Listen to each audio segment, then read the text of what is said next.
All right, we're going to cover online reputation management, what that means, how it can draw traffic to your website, all that fun stuff.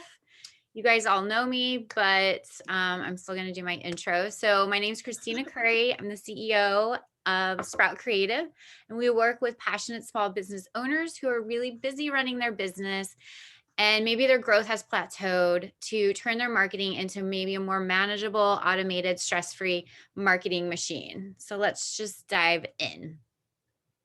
Online reputation management. What the heck does that even mean?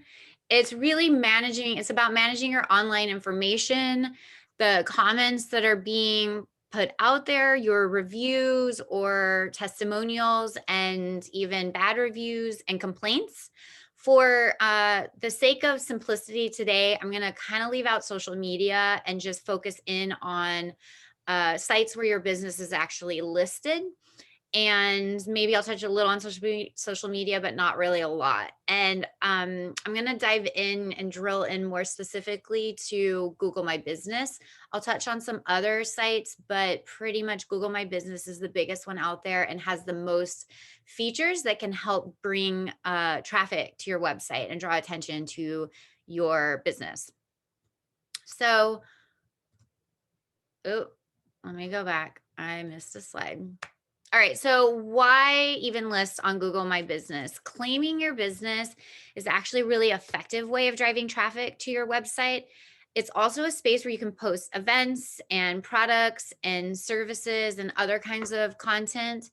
And by building up that, it's also a space for people to actually leave you reviews and testimonials, which helps build that know, like, and trust factor that's coming from a third party source. Instead of you just toting how great you are, now other people are talking about it as well. You know, how many of us go somewhere online, look up the company, and if it's 2 stars, we dismiss them immediately. So it's a really, really important space to have good reviews happening. And those of you that have been on a pollinators before, you know this funnel really well by now, hopefully. So where do these online business listings happen in the overall funnel? It's really awareness. It's about bringing the widest audience you can to understand and be aware of your brand, your products, your services. Oftentimes, if someone's Googling you, that's the first time they've ever maybe heard of you. They're just searching for that service in that area. So this kind of is the top of the funnel. It can also drill a little down into interest and engagement because people are now taking time to maybe review you and leave a testimonial. And so they're interacting with you a little bit more, and there's some engagement happening there. And then, of course, we go down to consideration, where there's a little more involvement in your brand, and they're really considering hiring you or purchasing from you. And then, of course, the end where there's action. All right. So let's get to it. Claim your business. If you haven't claimed your business, claim your business. Oftentimes it looks like you're supposed to have a brick and mortar when you claim your business on Google, but you can get around that and you don't really have to have a brick and mortar. You will enter your information, your address, but I'll show you how that can look where you just have a more general location and you don't have to have your specific house where people see you. You can literally Google My Business and it will come up. You can also click that little icon that's like a little house. And well, I guess it's a business, like a storefront, and you can start the process. So what's going to happen is when you get the process going, they're going to send you a postcard to verify. So this does take a bit of time. So be patient. Postcard takes, I don't know, a couple weeks, sometimes longer. One business I verified took about a month. It was ridiculous. They must have been backlogged. And once you get that postcard in the mail, there's a verification code on there that you enter, and then you can really start the process going. So this is kind of what it looks like. You don't have to list your location, and but you do want to have service areas. I know a lot of times businesses that are digital can service everywhere, but this just helps niche down and pull in when someone's looking for marketing in my area. Because most of the time they're not saying marketing in the US, they're looking a little more in their specific area. So the first thing you want to do is populate, and Google My Business really walks you through what to populate: the location, phone number, email, website, logo, pictures, all that fun stuff. Make sure you're entering accurate and current information. And you, I'll touch on this in a minute when we talk about maybe other sites to list on, but keep that stuff accurate and current. And then the next steps are you're going to ask for reviews. On Google My Business, there is under Get More Reviews spot. There's a link that you can copy and send out to your past clients, current clients, where it heads them straight to where they review you. So it's really helpful and handy. Take that link and add it into the footer of your email. You can throw that on your website. Make sure you're sending it out for people to come in and review you. The more reviews you get, the more activity you get on Google My Business, the more organic reach you're getting, and it shows Google that there's activity happening. Always respond to reviews, even if they're positive. It makes you look good. And it also, people are taking time to review you and leave a testimonial, and it feels really good to be heard. It feels really good to have someone recognize that you took the time out of your day to talk about them. And it's also, you can leverage those positive reviews in a really great way. So let's say you're a yoga studio. Someone reviews you and said, I loved that flow class from Susie Q. It was really great. I feel so much stronger and lighter, yada, yada. So they're gushing about the class that they took. You can respond to that review saying, oh my gosh, we love her too. She's so great. So glad you took that class. Just so you know, we have a special running right now where if you buy 7 classes, you get the 8th for free. So what you did was you took that high vibing, positive energy review. Someone's feeling really good about you and your service. And now you're kind of upselling them. You're kind of funneling them into more classes for you. It also does a second thing where people are reading the review in a timely way. They see, oh, they are running a special now for till the end of the month. I'm going to take advantage of that. And if it isn't timely and they're seeing it after the special, they do know that you run specials and you do add value to your clients. And so they're going to want to engage with you a little bit more. And then responding to bad reviews, definitely respond to bad reviews.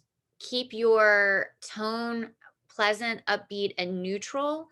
And you want to pull that bad review offline. You don't want to get into a fight online. We've all seen those really terrible back and forths with the company and a client.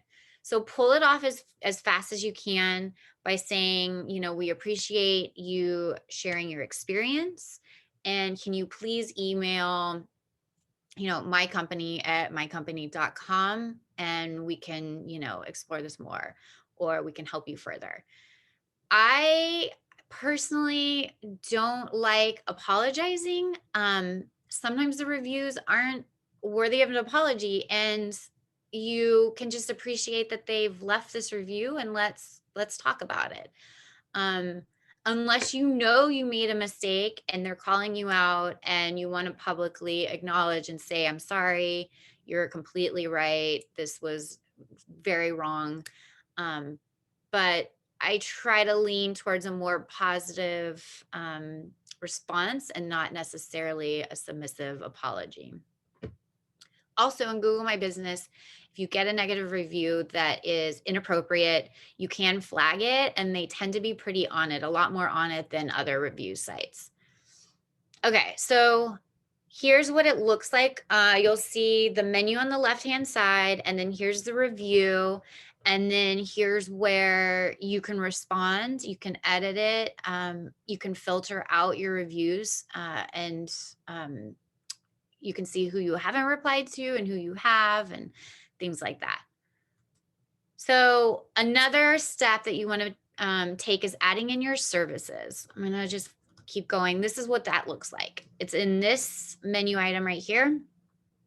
This is what's going to help your organic search when people are like, I need marketing in my area, or I need social media help in my area. This is what's going to help pull your business to the top of the page for them. So add in everything you can think of. It's super important, not a step to skip by any means.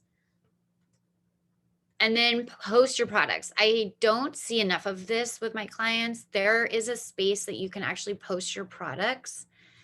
And it looks like this. I don't personally have tangible products, but I do have digital downloads. And you can post those. Go ahead, dump those in there. They have webinar downloads. These are categories that I created. Do-it-yourself digital downloads. And it's in this section right here on your menu item. This, again, just helps make your whole Google My Business page look robust. You've got stuff going on. You have things for sale. And it just helps with your organic search again. And then also posting pictures and videos. This is by far the most powerful tool Google My Business has, and the most underutilized that I see all the time. So not only can you post pictures and videos that you have, but you can also post events, upcoming events that you have going on. And you can cross promote your blog on there as well. Almost anything you can kind of post on social media, you can post on Google My Business, and it's so underutilized. There's a 7-day lifespan on a post, so make sure you're really coming in hot with your good title and your call to action is strong and your description is strong. I think the limit is 300 words, so you might need to button up a post and really make it impactful and powerful. It has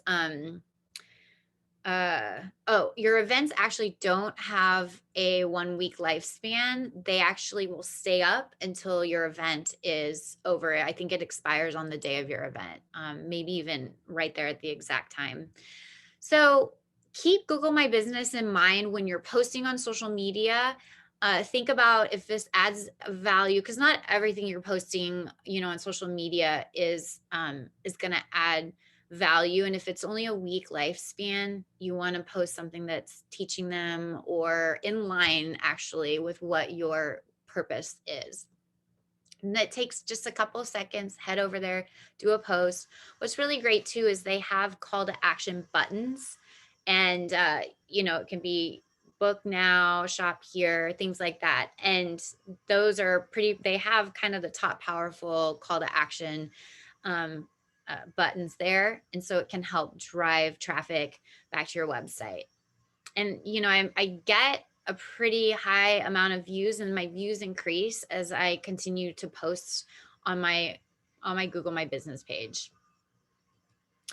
One note too, there's not a manual or a automated way to post on Google My Business. You do have to do it manual. So that's the only kind of bummer about that. But have it in your to-do notes. And if there's a post that you're posting that is worth getting over there on Google My Business, just go do it. So there's other sites to list on, Yelp and Bing and industry specific. I mean, the list is endless. I have 2 here, but the list is endless. And you really want to post on all that you can. TripAdvisor, for some people, it's appropriate because you're getting backlinks to your website. There's other sources that people can find you. I highly recommend starting Google My Business first and getting that established, because some of these sites pull from Google My Business because it's such a powerhouse. It's such a big presence. So if you've got that populated, you can just usually pull and link to your Google My Business. Industry specific sites are really great. So do your research. There's a lot out there that, are industry specific. And I also want to say, Google your company and see, maybe someone's already listed you on something, and it's really important to find those listings and take ownership of them, because on all these sites where you are listed and your company or business is listed, the information needs to all be the same. The phone number, the email, the website. If anything's different, that hurts your organic search on Google, on the sites. Because when the bots are moving around and they're collecting all the information and sending people to your site that's relevant for what they're searching, if there's broken information or information there's a discrepancy, the bots don't like that and don't favor you, it feels like there's a disconnect, a misinformation, so they're going to be less inclined to drive people to your site. So be sure that's all accurate. And one last thing is, I want to touch on Google Alerts. I've talked about this on the pollinator before, but I think it's a really cool feature. And if you literally just Google Alerts, you can type in phrases or keywords. So for me, I'll do Sprout Creative or my name, Christina Curry. And anytime Google finds articles or mentions blog posts, things like that mentioned, they'll send me an alert that I was mentioned. It's also really good to type in your competitor, because now you're seeing what they're up to a little bit too, and you can kind of be on top of what they've got going on as well. And yeah,